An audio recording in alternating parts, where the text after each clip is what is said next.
Como primera entrevista de este proyecto, hemos querido traer a Guillermo Garavito, presidente de la Fundación Godofredo Garavito y columnista actualmente en El Español. Como primera pregunta, Guillermo, te quería plantear cuál es el primer recuerdo que conservas de Godofredo, no como periodista y como escritor, sino como tu abuelo mismamente. Y es la primera entrevista no porque sea tu hermano. Efectivamente. Vale. El primer recuerdo que tengo de mi abuelo. ¡Puf! ¡Qué pregunta más difícil! Tengo recuerdos abstractos de cuando era muy pequeño. Yo estaba en infantil.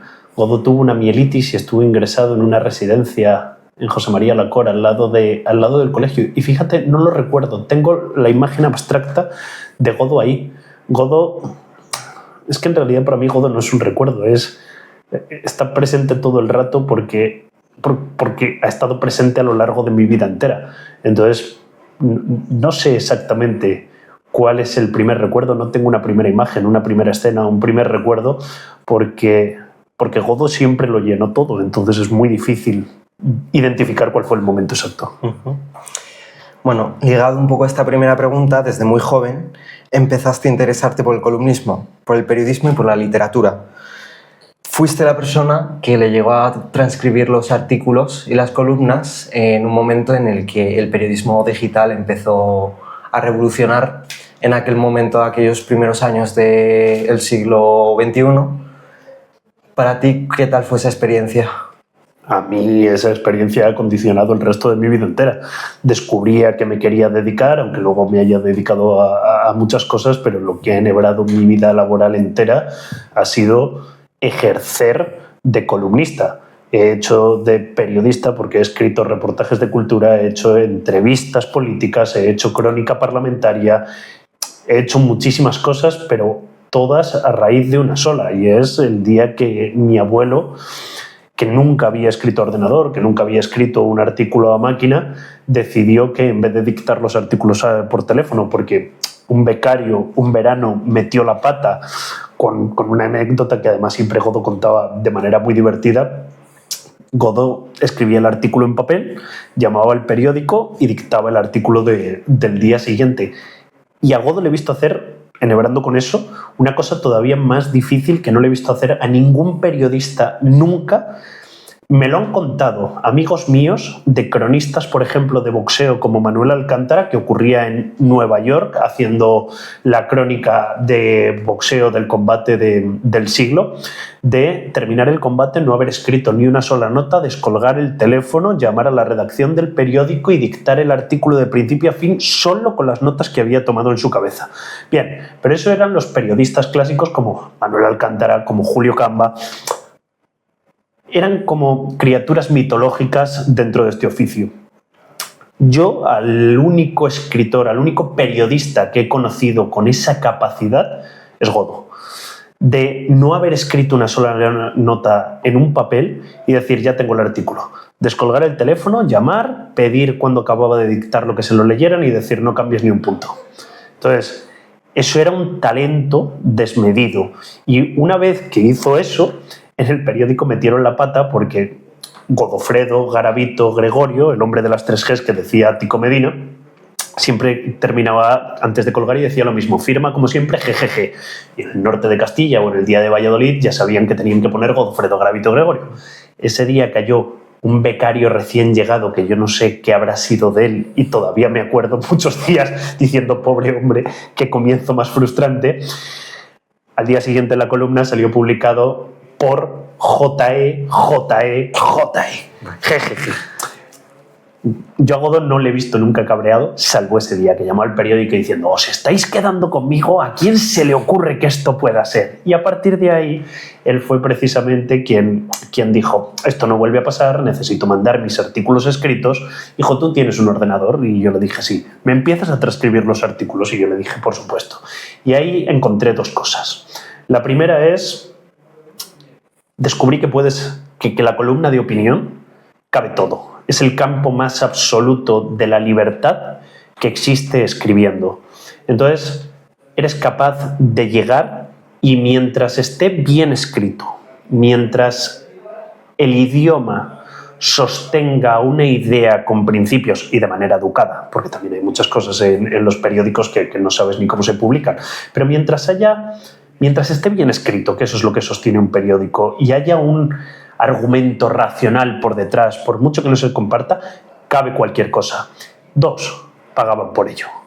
Aquello fue para mí el mayor descubrimiento del mundo, que por algo que de verdad disfrutas haciendo pudieras tener un sueldo. A mí me fascinó. Y claro, cuando tu abuelo te encarga eso y llevas haciéndolo 2 o 3 años y le transcribes todas las columnas todas las semanas, y te da un día por pensar la ingenuidad de los 16 años. Esto lo sé hacer yo. Esto yo puedo hacerlo. Y era ese momento de internet, te abres un blog, al principio no funciona, luego empiezas a tener unas cuantas visitas, los artículos eran malísimos, pero tú crees que están muy bien, el orgullo de la juventud.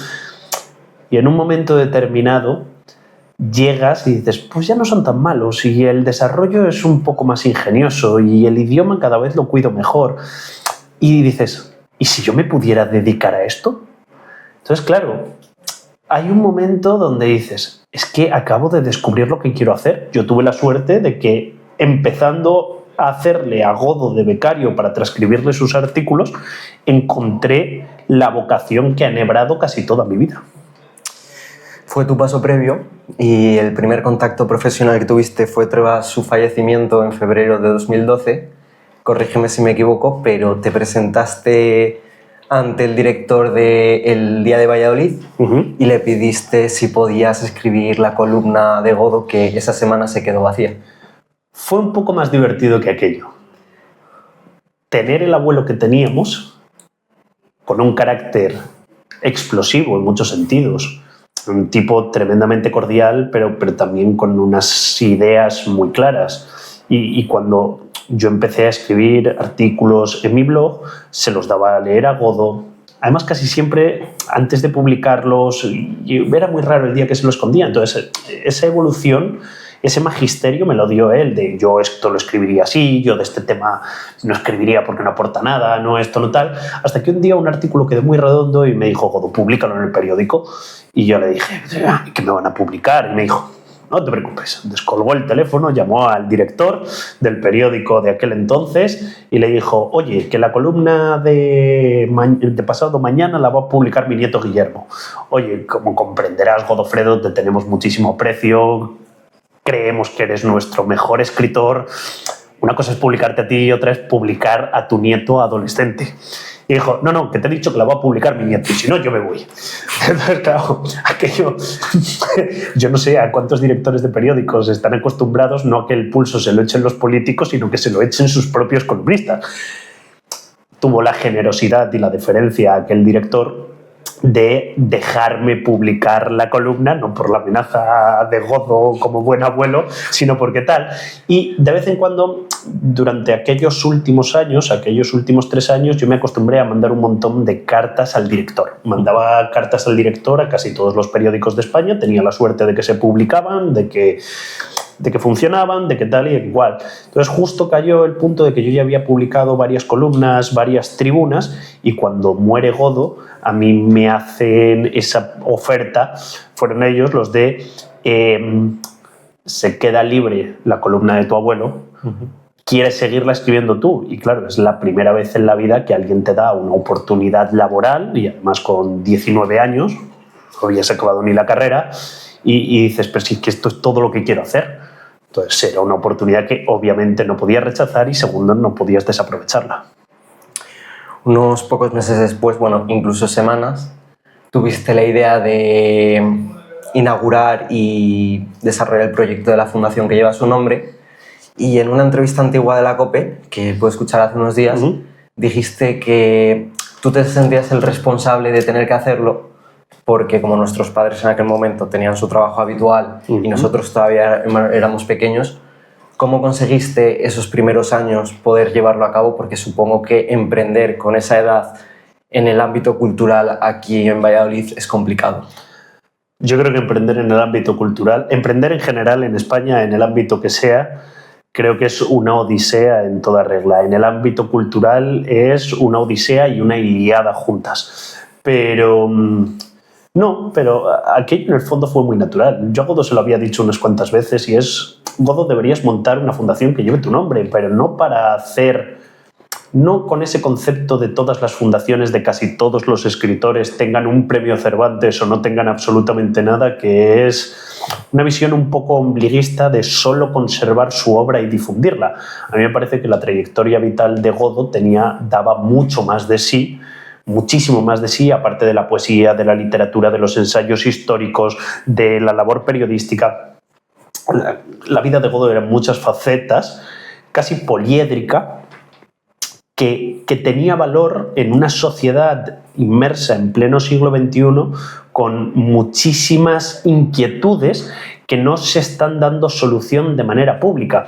Por ejemplo, la trascendencia del ser humano, la apuesta por el talento joven, una visión mucho más amplia que el reduccionismo que tenemos hoy en casi todos los ámbitos de la vida. Entonces yo a Godó se lo había dicho muchas veces: Godó, monta una fundación que lleve tu nombre, no solo para conservar tu obra, sino para seguir haciendo lo que has hecho a lo largo de tu vida. De ahí el eslogan de la fundación: aunar voluntades. Esa labor, que es completamente renacentista, que es una labor de auténtico humanista, que es una figura cada vez más en desuso en los tiempos que vivimos, ese creer en el ser humano para hacer cualquier cosa por el ser humano de una manera altruista, a mí me parecía que no debía de extinguirse con su muerte. A mí Godó siempre me decía lo mismo, y es: cuando yo me muera, te entiendes tú con Hacienda. Yo ya he hecho demasiadas cosas en mi vida, decía. Y en eso le doy la razón. O sea, Godó era consciente de lo complejo que era montar una fundación. Tenía amigos que tenían fundaciones, tenía muchas cosas. Él sabía. Yo no, porque entonces tenía 19 años. Era un auténtico inconsciente y creía que aquello podía ser sencillo. Y a mí me parecía de justicia. Yo era su nieto mayor de los pequeños. A mí me gustaba mucho la Mudarra, creía que había que darle continuidad a ese legado en todas esas caras de ese poliedro que hablábamos antes. Y ahí es precisamente donde nace la fundación.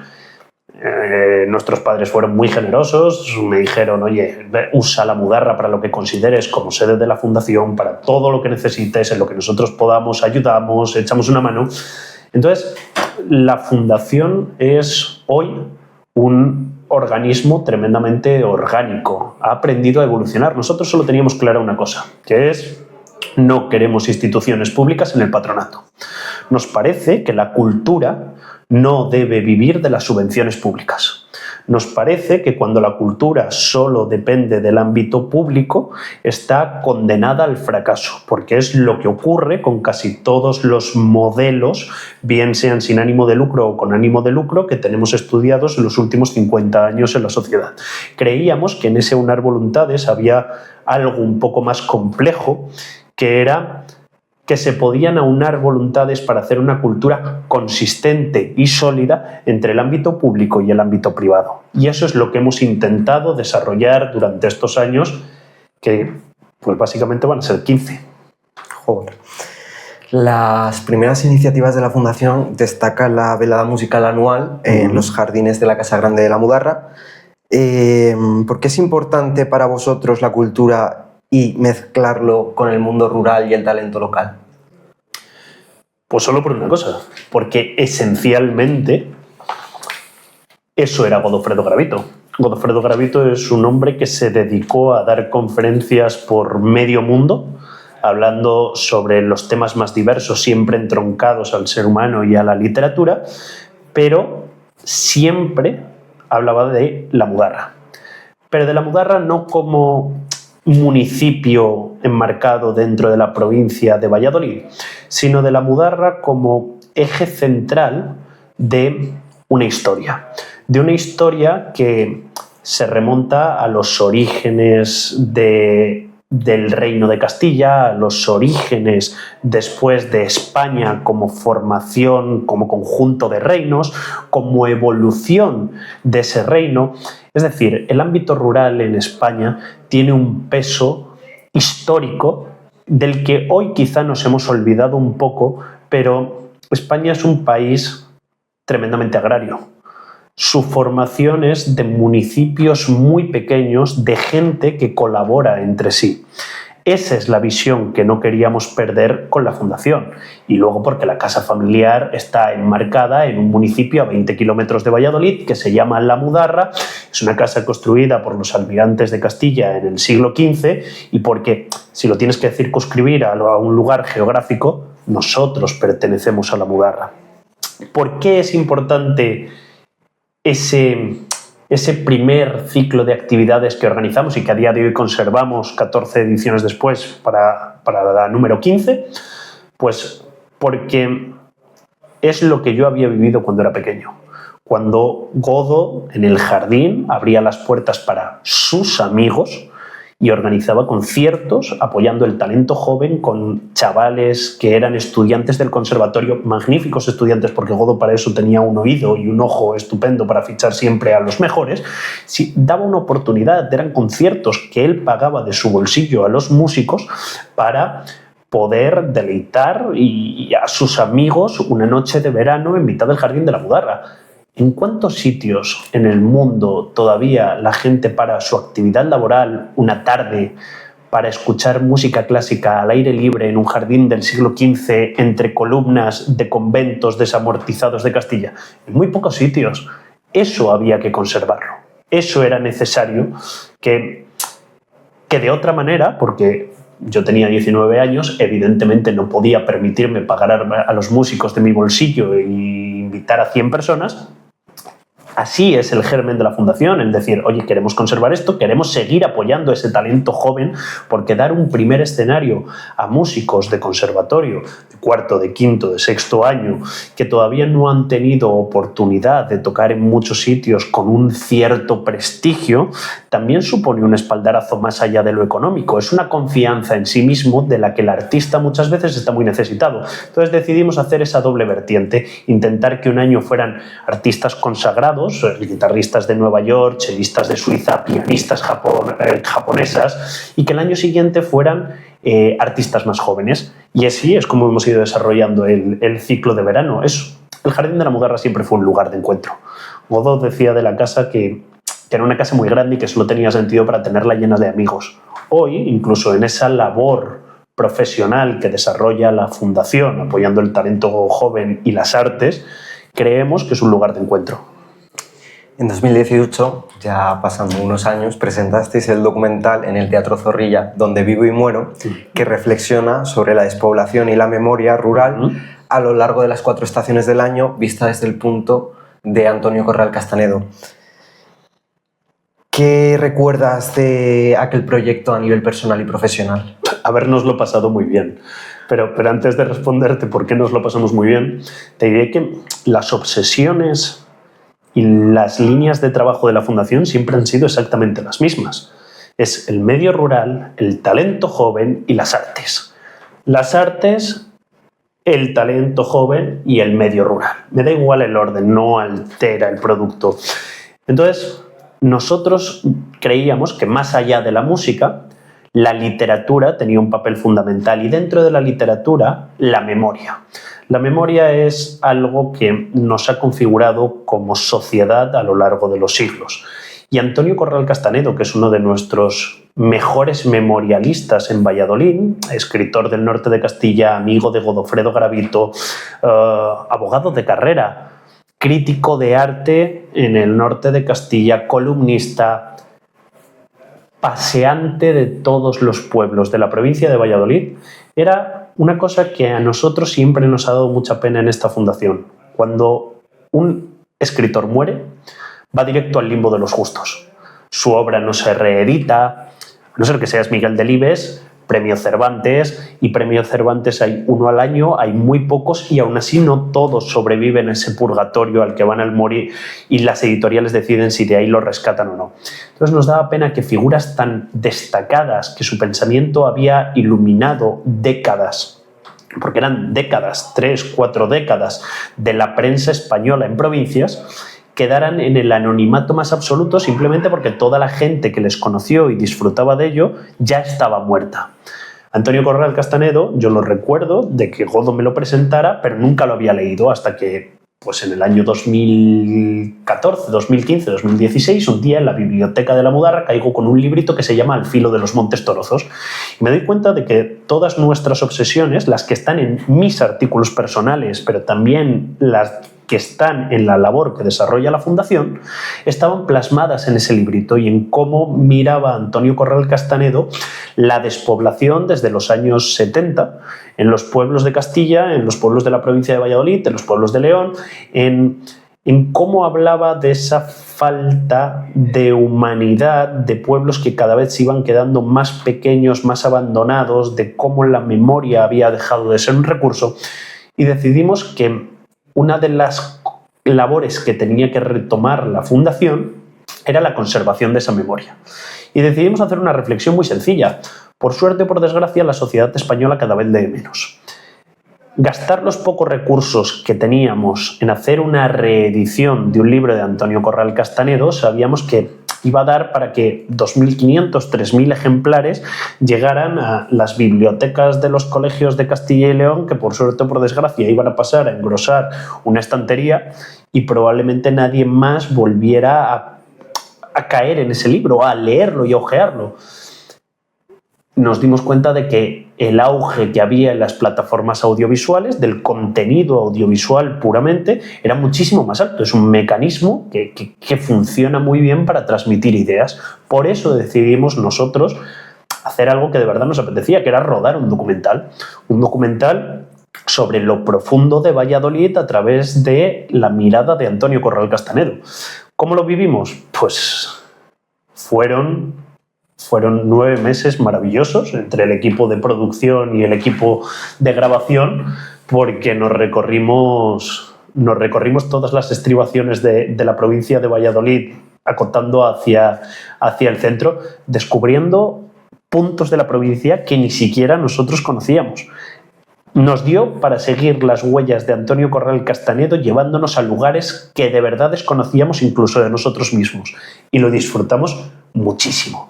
Y el estreno, cuando tienes, pues yo no sé qué edad tenía entonces, 25 supongo, 24, 25, en un teatro Zorrilla, abarrotado hasta la bandera, para poder ver el primer pase del documental, es una experiencia que no se olvida.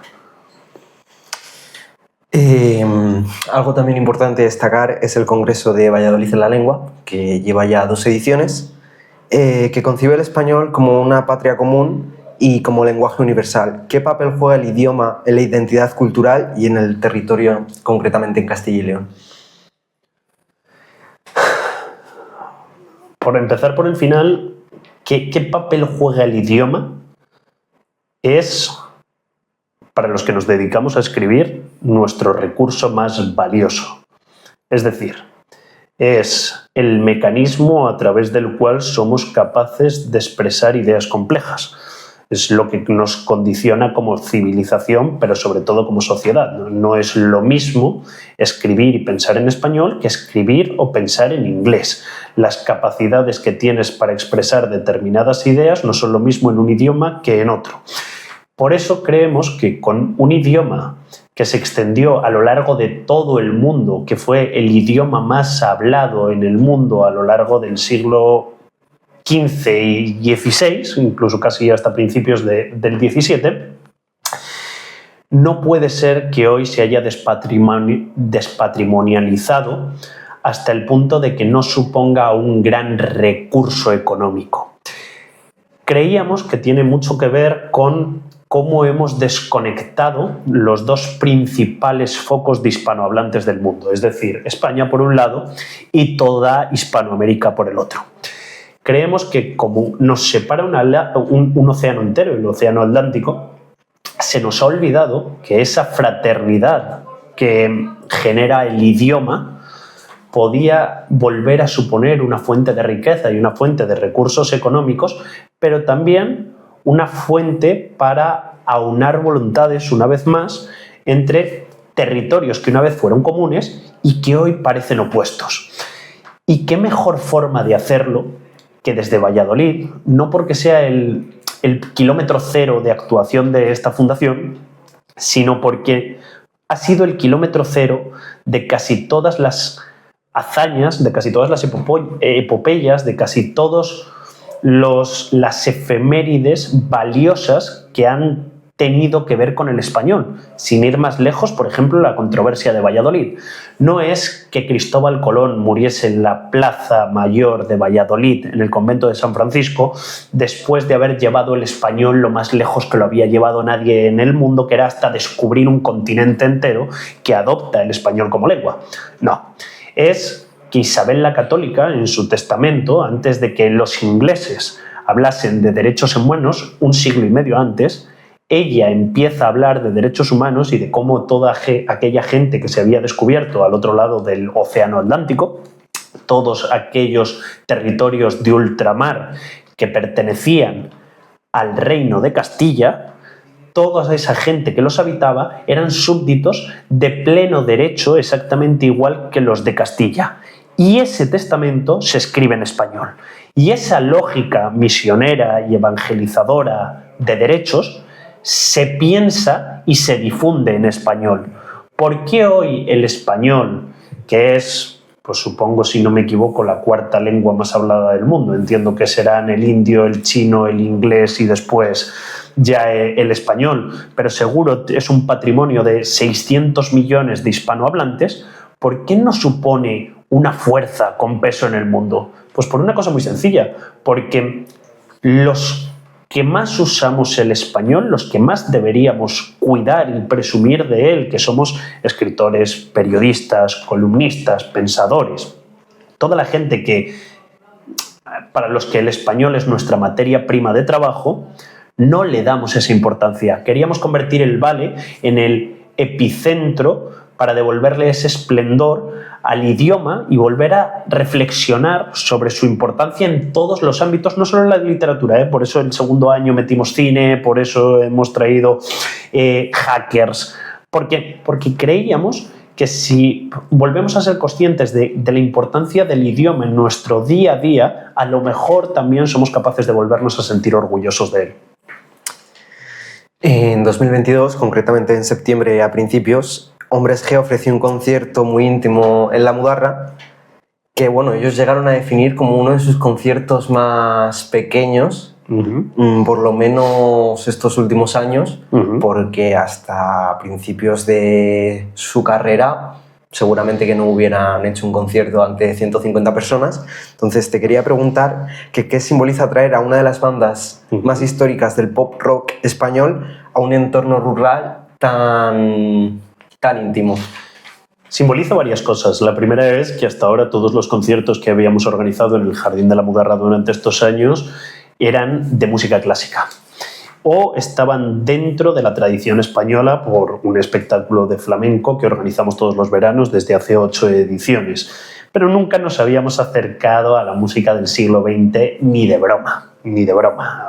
A lo mejor nuestro compositor más moderno que se ha interpretado en un programa era algún compositor español del siglo XIX, bueno, incluso del XX, sí, Falla se ha interpretado en La Mudarra, pero evidentemente no era pop rock. Traer a Hombres G simbolizaba dos cosas. La primera es un nuevo paso dentro de la etapa de la fundación y es cómo conjuga transversalmente toda la cultura, es decir, cómo desde Tomás Luis de Victoria en la música prerrenacentista española y polifónica podía ser tan cultura como Hombres G.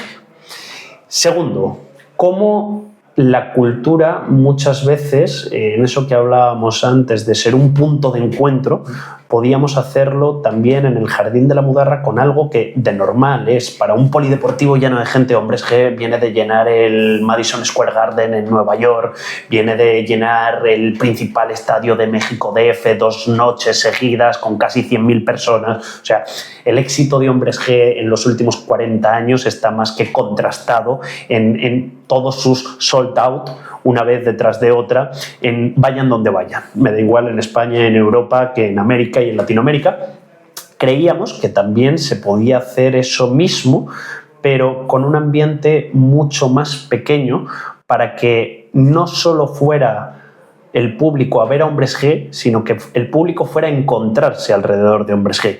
Y nos gustaba mucho la idea, ya por no intelectualizarlo, nos gustaba mucho la idea de un comentario que hizo David en su día, que es: este es el concierto más pequeño que vamos a dar. No hemos dado nunca un concierto tan pequeño, porque ellos tuvieron la suerte de empezar siendo un éxito masivo gracias al cine, gracias a David Summers y gracias a Manolo Summers, padre de David, y sus películas como director de cine se convirtieron en un fenómeno de masas desde el principio. Ellos nunca conocieron lo que era tocar de sala en sala, semivacías o vacías, como les ha ocurrido a muchos otros artistas españoles. Entonces, darle la vuelta al fenómeno de Hombres G para llevarles a un sitio que es un pueblecito de Castilla donde en invierno vivimos 32 habitantes y que después de 6.000 personas en Madrid, en el Movistar Arena, pudieran ir a dar un concierto para solo 150 personas en un pueblecito, nos parecía una declaración de intenciones de la España rural puede acceder a lo mismo si la cultura se gestiona bien. Pero, sobre todo, puede acceder a lo mismo con muchísimo más encanto. Porque los espectáculos para 6.000 personas están muy bien, pero para 150 personas están aún mejor. Para terminar, te quería hacer dos preguntas un poco más reflexivas y personales. Mirando hacia atrás, en estos casi 14 años, ¿qué crees que pensaría Godó al ver toda esta trayectoria, esta acumulación de eventos y de actividades? Puede que nos hubiese mandado a la mierda. No lo sé. No lo sé, sinceramente. Lo he pensado alguna vez, ¿eh? Me gusta pensar que él lo habría disfrutado tanto como nosotros. Que haber visto el jardín de su casa lleno de gente ávida de cultura y de saber más del ser humano y disfrutando de la música clásica y también de un concierto de Hombres G, creo que le habría encantado, porque esencialmente eso es todo lo que intentó hacer a lo largo de su vida, que la gente pusiera en valor la cultura. También creo, fíjate, no sé exactamente cómo expresarlo, pero también creo que Godó habría hecho todo lo que hemos hecho muchísimo más rápido. Es decir, esa inquietud vital que tuvo a lo largo de toda su vida habría hecho que esta fundación pusiese todavía los objetivos mucho más lejos de atravesar el océano Atlántico. Godó tenía esa visión universal del ser humano, y creo que también la habría tenido este proyecto. Nosotros, dentro de lo modesto de nuestra labor, estamos aprendiendo a desarrollarla. Como última pregunta te quería plantear hacia el futuro. ¿Qué te gustaría que se dijera de la Fundación Godofredo Garavito dentro de unos años y cómo te ves dentro de unos años? Lo que más me gustaría decir que dijeran es que existe. Porque eso quiere decir que lo hemos hecho lo suficientemente bien. He visto en estos 15 años gestionando cultura, he visto tantísimos proyectos culturales buenos, con iniciativas nobles y bien armados, desaparecer por falta de pasión, por falta de recursos, no solo económicos, por falta de muchas cosas, por falta de sinergias, por falta de empeño, por falta de vocación, por muchas circunstancias, proyectos buenos desaparecer, que para mí es una de esas cosas que me da miedo muchas veces, que es que todo el trabajo que hemos desarrollado durante estos 15 años, que ahí queda, y si mañana desaparece, pues habremos hecho lo que estaba en nuestra mano, pero me daría pena que quedara en nada ese trabajo, que no se mantuviera a lo largo del tiempo, mientras, como hemos venido demostrando modestamente hasta ahora, sea un trabajo valioso para la sociedad. Es decir, que la sociedad decide respaldar con su apoyo, llenando conciertos, espectáculos, teatros, etcétera, etcétera. Me gustaría que la Fundación permaneciera, no solo por la memoria de Godofredo, sino porque creo que, como la propia memoria de Godofredo, hemos armado una organización sin ánimo de lucro que va más allá de un apellido, de un nombre, de la memoria concreta de un escritor. Hemos armado un proyecto que habla de lo valioso del ser humano. Por eso me gustaría que se preservara. Y respecto a dónde me veo yo, no lo sé. Mi vida ha dado tantas vueltas laboralmente, todo lo que había querido hacer en mi vida era escribir. pero por el medio me metí a dirigir una fundación a la vez que escribía. Ahora escribo, dirijo una fundación y coparticipo, he montado una startup de inteligencia artificial que nació de una rama de investigación de la fundación. No lo sé. Sé que transversalmente mi vida la ocupa la literatura y las artes. Y eso no puede despegarse mucho de la labor de la fundación, pero sobre todo tampoco de la labor de escritor de periódicos. Muchas gracias. Gracias a ti.